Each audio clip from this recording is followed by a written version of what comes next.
Good morning. I'm Stacey Scheibel. First thing this morning, new charges in a high-profile 30-year-old case. Hernando County deputies now believe they know who killed 12-year-old Jennifer Odom in 1993, and that is our top story at this hour. News Channel 8's Jeff Patterson has been covering this story since it happened 30 years ago. I know you were wondering if you'd ever see this day, Jeff. I know you're live in Brooksville. What is the update this morning? Good morning, Stacey. Well, I can tell you that this case has been a very big one for me throughout my entire career. I have had a picture of 12-year-old Jennifer Odom on my desk at Channel 8 for many, many years because the facts of this case just stuck out to me. February 19th, 1993, 12-year-old Jennifer Odom got off of her school bus in her family's driveway and was walking to her family's home. People on the school bus, her classmates, reported seeing a blue pickup truck in the vicinity at the time. Jennifer was never seen alive again. 5 days later, her body was found in Hernando County. And ever since then, there has been a massive search. There was a massive search at the time for her killer and for that blue pickup truck. Well, just today, the Hernando County Sheriff's Office said they have now charged Jeffrey Crum with her murder. DNA evidence, they say, in another case that was very similar to this one that occurred before Jennifer's disappearance led them to arrest Jeffrey Crum. They are now asking for anyone who knew Crum at the time or has any information about him to call the Hernando County Sheriff's Office. The Sheriff's Office would not tell us today exactly what it was that pushed them over the edge to make the arrest of Crum. He is currently serving 2 life sentences for other cases that are not related to the Jennifer Odom case. However, his name, Jeffrey Crum's name, has been associated with Jennifer Odom's murder since 2017. They say they simply didn't have enough information or evidence to arrest him at the time, but now they do. Clark and Renee Converse are Jennifer's parents. They were not here today. We were told by the detective it will take them a while to process all of this because they have obviously been living with this since Jennifer's disappearance. She was a bright young girl. She was a champion water skier. She had a bright future ahead of her. And so this has obviously been very, very difficult for Clark and Renee Converse to deal with over those years. At some point in the future, we hope we can talk to them, but not today. This is a day that we are simply reacting to the information that was given to us about the arrest of Jeffrey Crum. And of course, we'll have more on this on News Channel 8 later today.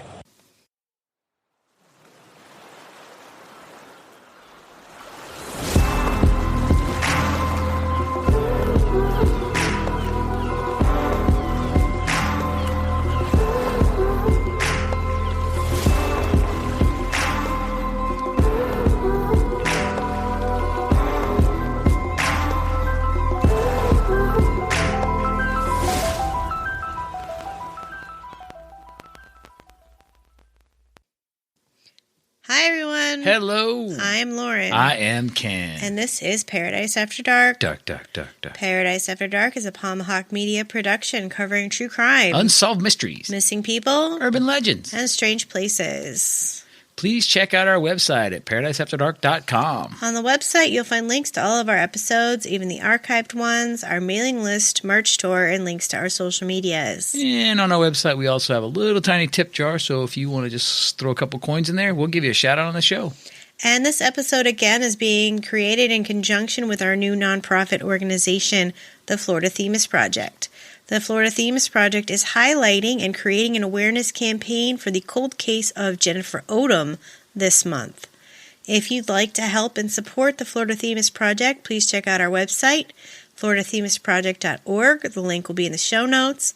And we are also on all the social medias. And Lauren, we are discussing something very exciting, so let's talk about it right now. Yes, this is a special bonus episode. We are going to do it off topic and uncut style, like we do on our Patreon, because we're in a hurry. Big news. We want to get it out ASAP.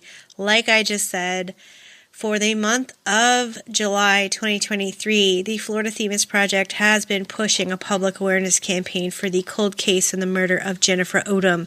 And if you listen to the news broadcast in our intro, you would hear that today, July 27th, Thursday, July 27th, they have arrested and charged Jeffrey Crum, Sr., in the murder of Jennifer Odom from 1993. This is a 30-year-old case, and in the middle of our public awareness campaign, an arrest was announced. We are so freaking excited. Yeah, it was amazing. And if you remember, we gave all the suspects that they had in the case, and I believe Lauren really felt that this guy was there, or this guy was the main suspect.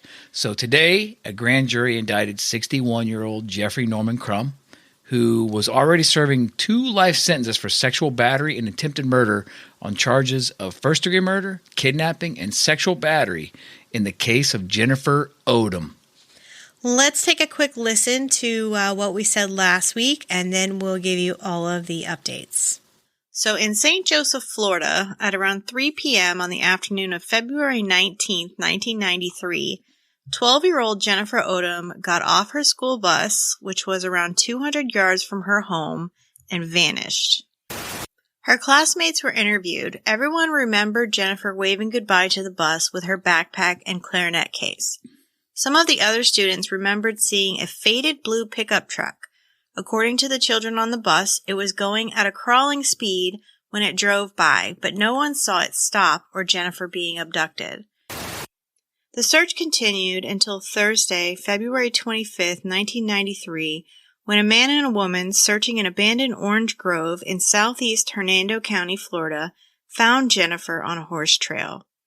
She had been murdered. Well, in 2017, we're fast forwarding here, detectives announced a new suspect in the murder of Jennifer Odom, Jeffrey Norman Crum, Sr. It all started when investigators got a DNA hit on a similar case. On January 16, 1992, in Pasco County, an unnamed 17-year-old girl was attacked and raped in an area very close to where Jennifer's body was found.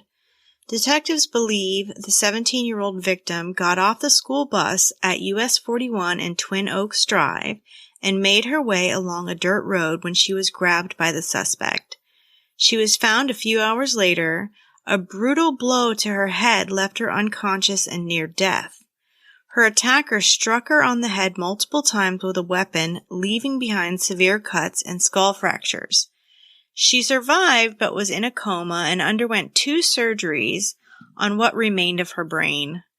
When she awoke, her left side was paralyzed and she could not form full sentences. DNA was taken from the scene.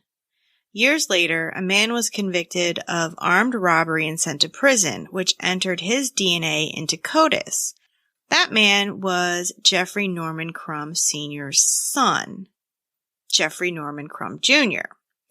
But his son couldn't have been responsible for the attack on the 17-year-old girl, as he was only 10 or 11 at the time.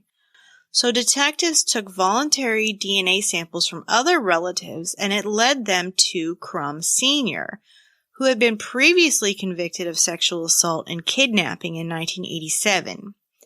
It's the first case in Florida where familial DNA has helped make the case. Now, Jennifer Odom was attacked and killed a little more than a year after the 17-year-old. The similarities between the modus operandi in the 2 cases are what caught authorities' interest. Crum is no stranger to investigators when it comes to rape and assault. Just like we mentioned, he was convicted of sexual assault and kidnapping back in 1987, and he actually served time in prison for that. And he was convicted of the rape of the 17-year-old girl and sentenced to prison.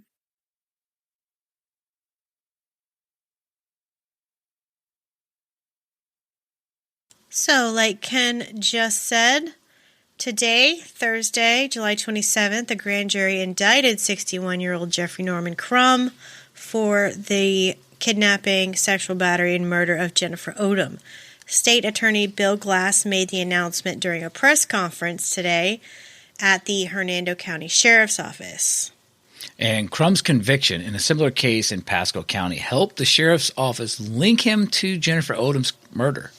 In 2015, Crum was charged with a 1992 Pasco County sexual battery case that occurred about 13 months before Jennifer's abduction and murder. In that case, a 17-year-old girl enrolled in Land O'Lakes High School special education program was found in a pool of blood behind an abandoned house south of Pasco County. So the state attorney said the agency has collected over 75,000 pieces of evidence for this case, and that DNA evidence in particular helped lead to Crum's arrest. Crum's DNA and semen found on the victim, Jennifer Odom, was a match with the certainty of 1 in 7.7 nonillion, the Tampa Bay Times reported. Well, hang on a second here. So they had 75,000 pieces of evidence, Lauren? Yes. Let me just give you a little tidbit on something here. So before we recorded the last episodes, the most recent Jennifer Odom case, I requested, originally back when we covered it, way back, when we covered it recently, I actually submitted a request to Hernando County for any reports, the subsequent reports, all this stuff. It was a whole, my usual stuff that I try to go after and get. Yeah. Hernando County said, we don't have anything. You'll have to talk to a different county. We don't have any information. Right? So I submitted, I'm like, well, it's Hernando County. So I resubmitted they said, I'm sorry, this case has been closed, as far as meaning my case that I had opened to pull information out. Okay. So something tells me that if they had 75,000 pieces of evidence, that they might have said, hey. They might have told you a little fib. Exactly. And I'm okay with that. So, in that situation, I'm okay with that because it was like I felt so justified reading this news today because I'm like, wait a minute. I asked for this, and this is Hernando County. And Hernando County told me they didn't handle this case. They had nothing to do with it. But I think maybe they were like, okay, maybe at some point when they decide that they're going to do something or bring charges, they close off any released information. So I couldn't even get as much as a missing persons report, an incident report, nothing. They gave me nothing and played it off. Well, one time they just closed my case saying, I'm sorry that you got the wrong organization and have to resubmit. So I resubmitted it to the sheriff's office, and the sheriff's office basically said, you'll have to go through a non-Hernando County records. Here, use this link. And they sent me some of the link, and I'm like, what? So it was what they called non-Hernando County records, which I didn't understand. So I didn't know how to fill the thing out, so I never did it. But they wouldn't give me any information, and now I know why. Yes. Yep. Well, they were probably keeping it close to the vest because they did have a grand jury, and those are secret. So for all they knew, you could have been somebody from the grand jury trying to get, inside information or what. I mean, they don't know who Tomahawk Media is. I don't think we've ever actually dealt with Hernando County Sheriff's Office before. I think I have. Have we? I have once before, I think originally. Okay. But the thing is, and I've submitted those requests.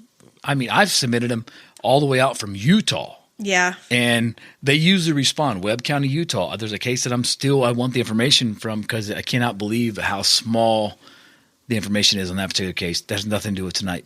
But I've submitted a bunch of these requests, and usually I get something back that says, well, I'm sorry, we can't release any of that information because of such and such. This time, they almost played this little game like, oh, sorry, your request is denied, or we've closed your case because you have to submit. And now I'm like, now I understand, and I feel better because I'm okay with it. It's like, oh, my God, this is amazing news tonight. It is. It is. We were all of the board of the Themis Project, we got on a big group text, and we were all just celebrating, happy dancing, that we've been pushing this. And I'm not saying that the Florida Themis Project or Paradise After Dark had anything to do with this. I think this was well in the works, but it just happened that an arrest was made during the month that we were pushing it. And just feels really good to see a conclusion to this after 30 years. And it gives me, there's a lot of cases we've covered where there's families waiting for justice they've been waiting 5 years, they've been waiting 10 years, and I almost want to reach out to every single one of them and be like, look, don't lose faith. Look what happens. 30 years. Exactly. And, Lauren just made a post about Lisk the other day. DNA play. Long Island serial killer. Long Island serial killer. DNA don't play. So this is very, very important. And this is one of the major things we are working towards with the Florida Themis Project, is to be able to help with these resources, help with this DNA testing. I don't know where the money came from. I don't know how they got it done, but we would love to be part of it. We'd love to help with it. And that's our goal with the Themis Project, and also these public awareness campaigns that we've been doing. Yeah, that's why you never give up and you do everything you can do. And that's why we do the podcast, which is why this is so exciting to finally see that there potentially has some justice. Bill Gladstone, who's Hernando County's top prosecutor, he said at a press conference, I have confidence we have the right person. We have the right aggravators in this particular case to treat it as a death penalty in this case. Well, that's exciting. Well, records indicate that Crum in 1992 lived on Somerset Lane in Spring Hill. Now, his residence was about 21 miles from the place where Jennifer was last seen and 12 miles from where her body was found. Now, you remember they said that they theorized that because of where her body was found, it wouldn't have been a place known to anyone but locals or someone very familiar with the area. I think we discussed that. And he worked in construction as a drywall installer, and he drove, sheriff's officials said, a blue truck. And that was very important in that case because that was a particular truck that was waiting by the bus stop that everyone remembers seeing at the bus stop. Yes. Now, the reason that this is so exciting for me is we cover these cases time and time again, and to talk about this case and cover this case, and we've, like Lauren said, we've been pushing this via the Themis Project, Paradise After Dark. Everything we've been doing this month has been for Jennifer Odom, research, everything we could possibly do, the discussions at the meetings. And here we are, and it just happened to be the same exact time we release it. So, again, I don't think it has anything to do with anything we were doing, but it's just it's amazing to see this happen. Well, we can give ourselves a little credit for maybe just keeping the word out there. Oh, absolutely. I mean, I'm pretty sure that it was probably all us anyway. They probably thought, you know what? We just listened to the Paradise After Dark episode, and 10 days ago. They just listened to the case, so we better get this out there right now. But no, I think it's great news, and there's certain ones. The one that really sticks in my mind as far as podcast and having the case solved was a real long. It was a case. Jacob Wetterling? Jacob Wetterling, yeah. I think it was called In the Dark. Oh, yeah, In the Dark podcast. They do a long-form podcast. It is an amazing podcast. Go listen to it if you like long-form. They were covering their very first season. They were covering that case, and they worked tirelessly for, it was months and months to do this podcast because they're long-form and they do, boots on the ground, walk, everything. Like Massacre on Muriel Court. Exactly. They do all that. Exactly, just like your podcast. So, but literally they had 2 episodes to release, and they caught him. Yeah. And literally, they were in tears. It's amazing to find result because that's why we do what we do here, is to get a result just like this. And all I can say is let's cross our fingers. Let's make sure that the prosecutors and everybody plays their cards right. And let's confirm that it actually is him. Remember, innocent until proven guilty. True. That is a fact. Innocent until proven guilty. But hopefully they have enough, which I believe they do. I don't think they would have said anything. I think they had no reason to rush. The man was already incarcerated. Right. There's no reason to rush it. I think they've put all their eggs into the correct basket. So I can't wait to see this unfold, and we'll definitely be following this hardcore and probably bring more updates as it closes. Well, we just wanted to give you that update tonight as soon as we could, because it's great news. It's great news for the family of Jennifer Odom. It's great news for the community. It's great news for us. And We're super happy to announce that an arrest has been made in this case. And honestly, I hope Jeffrey Norman's hopes for getting away with this murder has just turned to crumbs. Yes. Oh my God. All right. That's it for tonight. Check out our website for links to all of our social media, Patreon, merch store, and more. And if you would like to learn more and how to help the Florida Themis Project, please visit floridathemisproject.org. And make sure to subscribe to the show on whatever platform you're listening on and rate and review. This really helps us branch out and reach a wider audience. And thank you for listening to Paradise After Dark. Dark, dark, dark, dark, dark.